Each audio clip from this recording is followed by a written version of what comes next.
So hey guys, what's up? Welcome to the vlog of Beans. And for this video, this is the part 2 of my Kuala Lumpur, Malaysia solo travel. So tara, samahan niyo ako as I go around.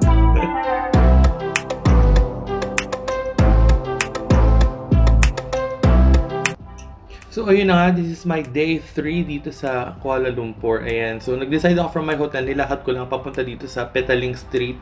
Ayan, ito ata yung Chinatown, China Street, Chinese ano ba? Yung more on very Chinese na street dito sa Kuala Lumpur. Yan. Ang alam ko maraming mga shops dito. Pero during this time yan kasi medyo maaga pa. Kaya hindi pa ganun kadami yung mga open na stalls. Pero I'm just here to look at the place. Kung ano bang meron dito. Kung meron mga food. Ang pakay ko lang dito na naman ko ng breakfast. Like this one. Ito yan. So ito dun sa mga tinry natin. Dahil nabasa ko na isa siya sa mga must try dito sa street. Ayan yung machi. Ayun, diba narinig yung matcha? Ayan siya. So, ayan. Siya lang gumagawa niyan. Si, ano pa yan? Mama something. Sorry, nakalimutan ko. Basta yun nakita nyo kanina. So, ayan. So, tinikman ko siya. Mamaya describe ko yung nasa dun sa video. And then, after that, naglakad-lakad lang din ako. Ito yung isang temple. Kaso, unfortunately, under construction siya. Yung Shri something temple. Ayan, kaso, sarado siya during the time. Tapos, malapit lang din dito is itong another temple na ano ba, mga nakalimutan ko ng mga pangalan. Pero ayan, nakikita nyo sa baba yung pangalan nung temple. Ayan, so nahiya lang pumasok kasi hindi ko alam kung pwede bang mag-video dun sa loob. Siyempre, respeto natin yung mga beliefs ng iba, siyempre. So, hindi natin sure. Tapos after nyan, naglakad-lakad lang ako dito sa street na ito. Ayan, dito maraming mga kumakain. Ayan, maraming mga food stalls left and right. Ayan, meron nga may pila dito na food stall. Pero since naplano ko na sa hotel na lang kumain. So, nag-take out lang ako kanina nung matchi. And tapos tumitingin-tingin ako kung ano pa yung mga pwede kong i-take out na mga ano. So, ayan, tumingin lang ako. Pero hindi ako actually bumili dito sa bago pumunta sa next na pupuntahan. So, tikman muna natin to Madam Tang's matchi. Oops.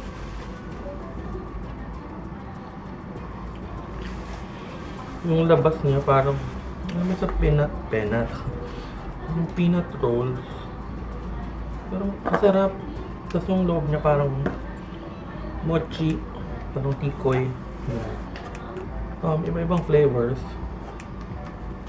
Ang kalat ko.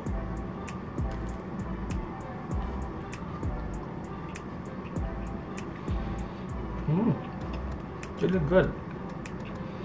Hindi matamis yung labas niya, parang mani. Parang dinurog na mani. Hindi matamis yung matchi itself.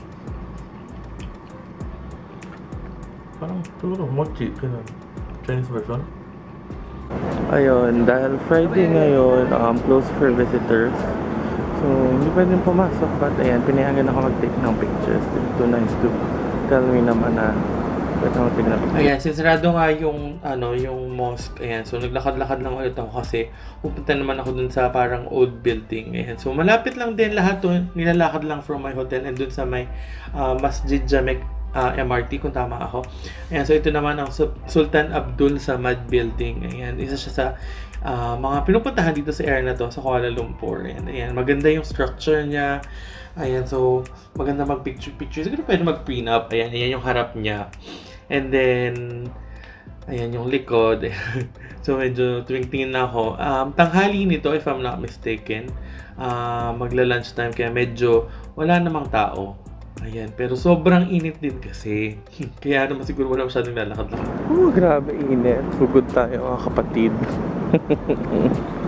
Diba, hindi naman halatang mainit kaya nagreklamo ako. Ayan. Kaya, so pagtawid naman nung building na yun is yung Merdeka Square. Ayan, ito yung isa sa malaking field. At dito makikita yung pinakamataas na flagpole dito sa Kuala Lumpur. Or sa buong Malaysia ata, if I'm not mistaken. Which is, ayan, yung kulay puti na yun.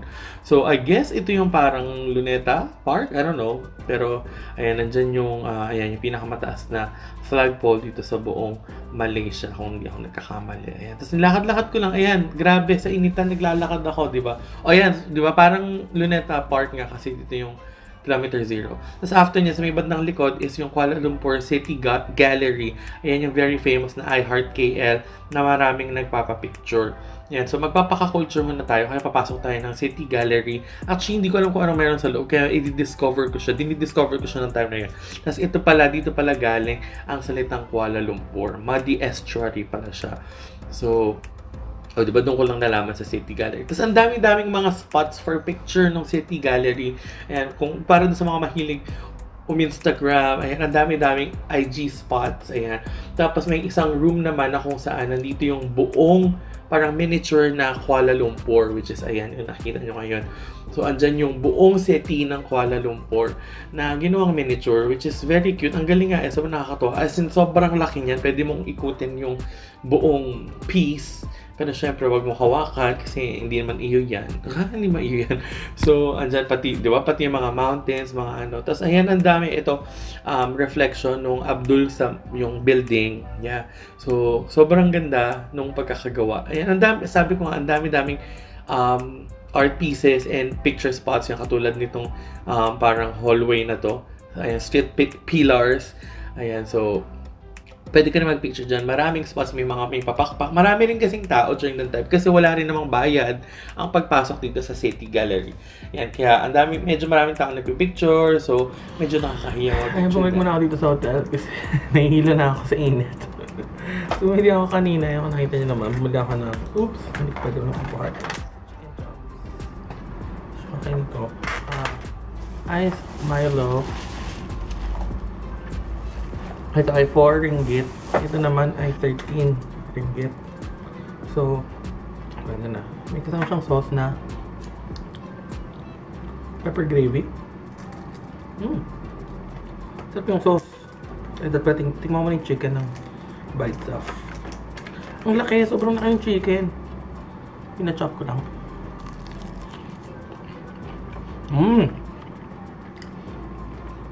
Sarap. Yung rice niya yellow. Ay, may something. Ang sarap. Ay. Ito. Ang balik na ba chili?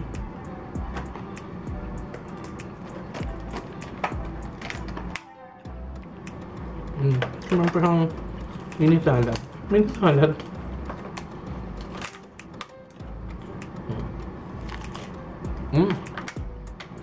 Fresh. Kain muna ako. Ayan, so after ko kumain, syempre dahil nga mainit, nagpunta lang ako ng NU Central Mall. Nag-mall lang muna ako kasi ang init kasi talaga hapon ito after lunch. Ayan, so nagpunta muna ako doon para magpalamig, maglakad-lakad. And syempre bumili ako ng cookies, Mrs. Fields. Ay, Famous Amos pala. Ayun. Na cookies. Ayan, so yung, of course, yung may macadamia. Sobrang sarap. Anyway, tapos nung gabi, ayan, naglakad lang ako sa may brick fields. Ito naman yung area na maraming Indian restaurants. Ito nga yung